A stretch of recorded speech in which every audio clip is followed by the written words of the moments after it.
अब आइए आपको मिलवाते हैं एक ऐसे पार्षद से जिन्होंने अपने पिता की दूसरी बरसी पर उन्हें याद करते हुए एक रक्तदान शिविर का आयोजन किया है। साथ ही साथ इस मौके पर यह भी ऐलान किया है कि अब से वार्ड नंबर 134 के निवासियों को, चाहे वो मटिया ब्रिज के रहने वाले हो या फिर गार्डन ब्रिज के रहने वाले हो, इन इलाकों में गर्भवती महिलाओं की डिलीवरी अब से गैर सरकारी अस्पताल में करवाई जाएगी और इसकी पूरी जिम्मेदारी वो खुद उठाने वाले हैं। जी हाँ, इतने देर से मैं जिनके बारे में बात कर रही हूँ या मैं जिन पार्षद के बारे में बात कर रही हूँ वो कोई और नहीं है बल्कि जो आपके साथ हमेशा आपके सुख दुख में खड़े रहते हैं, वार्ड नंबर 134 के पार्षद शम्स इकबाल अनिल हैं। इन्होंने इस मौके पर यह भी कहा है कि आर्थिक तंगी से परेशान वो लोग जो अपना इलाज नहीं करवा पा रहे हैं, उनकी भी इलाज की जिम्मेदारी वो खुद उठाने वाले हैं। आपको बता दें कि आज 134 नंबर वार्ड से तृणमूल पार्षद शम्स इकबाल के पिता मोहम्मद इकबाल उर्फ मुन्ना इकबाल की आज दूसरी बरसी है और इस मौके पर उन्होंने इस बात की घोषणा की है कि आज के दिन हम लोग ने अनाउंसमेंट किया है गार्डन रीच के लोगों के लिए कि हम लोग ने फ्री डिलीवरी का एक ऐलान किया है आज से, कि हमारे गार्डन रीच के रहने वाले लोगों को जिनको भी डिलीवरी कराना है हम लोग प्राइवेट हॉस्पिटल में हम लोग उनका डिलीवरी कराएंगे फ्री ऑफ कॉस्ट। इस वक्त हम मौजूद हैं वार्ड नंबर 134 में और मटिया ब्रिज गार्डन रीच की अहम शख्सियत मोहम्मद इकबाल मुन्ना की आज बरसी है और यहाँ उनकी बरसी मनाई जा रही है। इस बरसी को यादगार बनाने के लिए यहाँ पर एक मेगा ब्लड डोनेशन कैंप भी ऑर्गेनाइज किया गया है, जिसकी पूरी देखरेख काउंसलर शम्स इकबाल उर्फ अनिल कर रहे हैं। अब से कुछ देर पहले यहाँ महानगर के मेयर जनाब फराद हकीम भी तशरीफ़ लाए थे और उन्होंने यहाँ पर आने के बाद सारा इंतज़ाम देखकर काउंसलर शम्स इकबाल को बहुत शाबाशी भी दी और ख़ुद काउंसलर शम्स इकबाल ने खून देकर लोगों को ये मैसेज दिया कि खून देना बहुत ज़रूरी है और खून का कोई धर्म नहीं होता। ये आज मेरे पापा का बरसी है और हम लोग लास्ट ईयर भी जैसे कि वो हमारे बीच नहीं है, अब बहुत दुख है इस बात का, बट हम लोग उनको कैरी ऑन उनके काम को या उनका जो मिशन था पब्लिक के बीच रहना और पब्लिक का सेवा करना, उसको मद्देनज़र रखते हुए हम लोग ने ये सोशल एक्टिविटीज़ टूर ऐसा करते हैं। इस दिन जिस दिन हम लोग ने अपने पापा को खोया, वो दिन हम लोग चाहते हैं कि हम लोग पब्लिक के बीच में रहें और वो लोगों के हेल्प कर पाए जिनको ब्लड की ज़रूरत पड़ती है। तो ये ब्लड डोनेशन कैंप हम लोग ने ये सोच के ही चालू किया था और बच्चों को बुक डिस्ट्रीब्यूशन भी किया जाता है आज के दिन में और बहुत सारा सोशल एक्टिविटीज़ को आज के दिन में किया जाता है उनके याद में।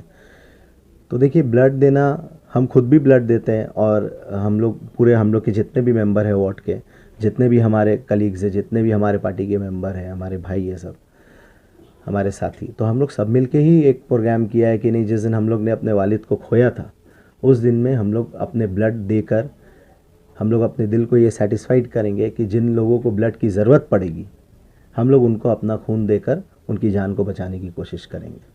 मरहूम मोहम्मद इकबाल मुन्ना की जो लेगेसी है उसको जो कैरी कर रहे हैं पिछले 2 सालों से, ये कितना टफ रहा आपके लिए? अल्हम्दुलिल्लाह, अल्लाह का शुक्र है कि हम कोशिश कर रहे हैं कि उनके नक्शे कदम में चले और जो उनका मकसद था गार्डन रीच के लोगों के लिए, जो अधूरा काम उनका रह गया था, वो सारा विज़न को लेकर ही आगे बढ़ लें इंशाअल्लाह ताला।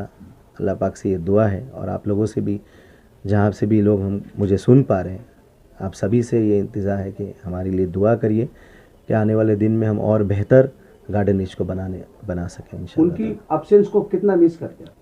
ये तो बहुत मिस करते हैं। अब देखिए क्या बता, एक सियासी लाइफ में, ज़ाती लाइफ में, एक बेटा अपने वालिद को कितना मिस करता है, ये बोलने वाली बात नहीं है। बट सबसे ज़्यादा फिक्र ये इस बात की रहती है कि अगर हम उनको मिस करके अगर कोई काम नहीं करे तो मुझे लगता है कि हम उनके रास्ते में नहीं चल रहे। जिस दिन हम लोग ने उनको खोया था उसके 1 हफ़्ता के अंदर ही लॉकडाउन हो गया था, तो ऐसा कोई भी दिन नहीं है जो हम लोग अपने घर पे रहें और हम लोगों को अपना गम मनाने का भी मौका नहीं मिला, क्योंकि हम लोग पब्लिक के बीच में ही रहे उनके जाने के बाद से और आज तक है। क्या उनका कोई सब मैसेज जो हमेशा आपके साथ रहा ज़िंदगी में? बिल्कुल, उनका मकसद एक ही काम था। वो सुबह से निकलते थे और गार्डन रीच के आवाम के बारे में, गार्डन रीच के पब्लिक के बारे में ही सोचते थे, किस तरह से उनको काम करना है, कैसे लोगों के बीच रहना है, कोई भी ज़रूरतमंद आए उनके साथ खड़े रहना है, किसी के भी दुख के समय में हमेशा खड़े रहना है। तो ये सब विज़न था उनका, उस चीज़ को ही आगे बढ़ाने के लिए और उसी चीज़ को लेकर ही हम लोग आगे बढ़ के काम कर रहे हैं गार्डन रीच के लिए। और इंशाअल्लाह ताला जब तक हमारी ज़िंदगी रहेगी हम गार्डन रीच को ऐसे सर्विस देते रहेंगे। उनकी विशेष ख्वाहिशात जिसको आपको पूरा करना है कुछ? जी बिल्कुल, बहुत सारा काम है।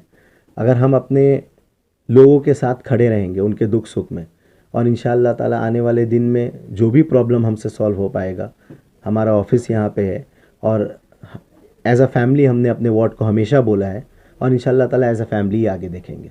अनिल साहब, अभी आपने ब्लड डोनेट किया है तो आपको कैसा महसूस हो रहा है? बहुत अच्छा लग रहा है। अगर मेरा खून किसी का काम आ जाए, किसी की ज़िंदगी अगर मेरे खून से बचती है, तो मैं समझता हूँ कि मैं बहुत खुश नसीब हूँ कि मेरा खून मेरी ज़िंदगी में मैंने किसी को खून अपने ब्लड को डोनेट किया और मेरे ब्लड से किसी की ज़िंदगी बची। ऐसा कुछ भी नहीं है, आप एकदम बेफिक्र, आप अगर ब्लड डोनेट करिए अच्छी बात है। क्योंकि देखिए हम लोग एक जगह पे जहाँ बैठे हुए हैं, यहाँ पे बहुत सारे फैमिली आते हैं जिनको जब ब्लड की ज़रूरत पड़ती है तो वो फैमिली को हम लोग देखते हैं यहाँ बैठ के। तो ये जो हर वक्त हम लोगों के दिमाग में चलता है कि जब जिनको ब्लड की ज़रूरत पड़ती है वो ब्लड की तलाश में इधर और इधर, मतलब हर जगह तलाश करते हैं, ब्लड उनको नहीं मिलता है, उस समय में ये ब्लड बहुत काम आता है उनके लिए, पेशेंट के लिए। तो आप सबसे ही रिक्वेस्ट है कि आप लोग अपने ब्लड को डोनेट करिए, किसी की ज़िंदगी को बचाने का काम करिए। और इंशाअल्लाह ताला मुझे उम्मीद है, आज हम लोग ने यहाँ ब्लड कैंप किया है, उसमें 400 लोगों ने अपना ब्लड दिया है। तो अल्लाह का बहुत बड़ा एहसान है, बहुत लोगों का मदद होगा इस ब्लड से। और आने वाले दिन में उम्मीद करते हैं कि गार्डन रीच के लोग इससे ज़्यादा से ज़्यादा इस प्रोग्राम को कामयाब करेंगे।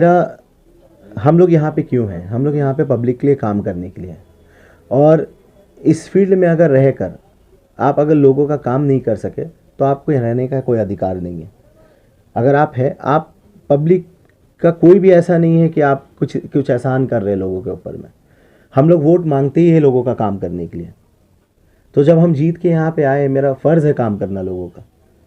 तो इंशाअल्लाह ताला जब तक रहेंगे पॉलिटिकल काम भी करेंगे और सोशल एक्टिविटी जितना हो सके अपने लाइफ में वो करेंगे। जैसे कि आप लोगों ने सुना ही होगा कि आज के दिन हम लोग ने अनाउंसमेंट किया है गार्डन रीच के लोगों के लिए कि हम लोग ने फ्री डिलीवरी का एक ऐलान किया है आज से, कि हमारे गार्डन रीच के रहने वाले लोगों को जिनको भी डिलीवरी कराना है हम लोग प्राइवेट हॉस्पिटल में हम लोग उनका डिलीवरी कराएंगे फ्री ऑफ कॉस्ट। किन अस्पतालों से? वो हम लोग ने सिलेक्ट किया है। तो जब हमारे पास वो मल्टी सुपर स्पेशलिस्ट हॉस्पिटल होगा जहाँ पे हम लोग उनको भेज के डिलीवरी कराएंगे। हम लोग पूरे गार्डन रीच को नौकरी मेरी बस की बात नहीं हम दे पाए, लेकिन इंशाअल्लाह ताला जहाँ तक हमने कोशिश किया है अपने वालिद के जाने के बाद लगभग 500 से भी ज़्यादा लोगों को रोज़गार से जोड़ने का काम किया है ये 2 साल के अंदर में। और आने वाले दिन में ये उम्मीद है कि ज़्यादा से ज़्यादा लोगों को फैक्ट्री में जोड़ने का काम करेंगे और रोज़गार एम्प्लॉयमेंट देने का काम करेंगे। एक उनका एक अहम मिशन था कि उनके पास जो लोग आपका ये जो सवाल है ये बहुत पर्सनल सवाल है और हम इसका जवाब यहाँ नहीं देना चाहते हैं, क्योंकि ये मेरी दीनी बात है। हम अगर किसी को मदद करते हैं तो उसके नाम या उसका परिचय हम आपको यहाँ नहीं बताएंगे। ये मेरा पर्सनल चीज़ है, उसको पर्सनल रहने दीजिए। और इंशाअल्लाह ताला गार्डन रीच की आवाम आपको ये जवाब देगी कि हम क्या करते हैं, यहाँ बैठ के नहीं करते। आपके फादर के इंतकाल के बाद 2 साल हो गए, आपको सियासी तौर पर हम लोगों ने देखा है कि कहीं ना कहीं फिरहाद हकीम मेयर ने आपको पूरा सपोर्ट किया है, या फिर उनसे इंस्पायर होकर आपने सियासत किया और यहाँ पर बहुत एक्टिवली काम कर रहे हैं। आज भी वो यहाँ पर थे, तो as a mayor Firhad Hakim को आपसे किस तरह के ताल्लुकात और कितना नहीं? वो 2 साल के सफर में हमेशा वो मेरे वालिद के बच्चे की तरह मुझे देखे और मैं भी अपने वालिद के ही दर्जा उनको दिया हूँ, क्योंकि बचपन से जब वो मेरे पापा के बहुत क्लोज़ फ्रेंड्स थे, तो बचपन से हमने उनको देखा है, तो एज अ पापा के फ्रेंड देखा, तो मतलब अंकल ही है वो हमारे। पापा के गुजर जाने के बाद उन्होंने ऐसा कभी फील नहीं होने दिया कि पापा हमारे बीच नहीं है, और बहुत हिम्मत देते हैं और बहुत सपोर्ट करते हैं। मतलब as a guide, as a बिल्कुल हमारे गार्जियन है वो। अब हमारे फैमिली के वो गार्जियन है, as a political Guru, family guardian, वो सब कुछ है हमारे। उनके गाइडेंस के ऊपर ही हम लोग काम करते हैं अपना। 134 वार्ड के लोगों से क्या पैगाम देंगे? वार्ड नंबर 134 के लोगों का बहुत शुक्रिया अदा करना चाहेंगे कि आप लोगों ने बहुत भरोसा करके अपना प्यार और अपना वोट मुझे देकर बहुत भारी मार्जिन से आप लोगों ने कामयाब किया। मैं इंशाअल्लाह ताला आप लोगों से वादा करता हूँ कि आप लोगों का वोट ज़ाया नहीं जाएगा और इंशाअल्लाह ताला आने वाले दिन में जो काम किया है उससे कहीं गुना ज़्यादा बेहतर काम करेंगे।